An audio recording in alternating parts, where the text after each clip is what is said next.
In this video, I will show you how to complete all rookie scenarios in goals. In the practice scenario menu, you will find that some scenarios are locked. To unlock them, you will have to complete all rookie scenarios.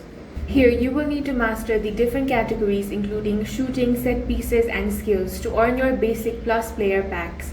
If you jump into any of these challenges, you will see specific on-screen instructions that show you exactly which button to press for both keyboard and controller. Tap into each scenario and make sure to closely follow those inputs and execute the moves correctly. If you complete a scenario, you'll be one step closer to finishing the group, but you must complete every single challenge listed in the section. Once you fulfill the matching conditions for all of them, your rewards will automatically be ready to claim from your inventory. Once you have completed all the required challenges, the practice scenario is going to get unlocked.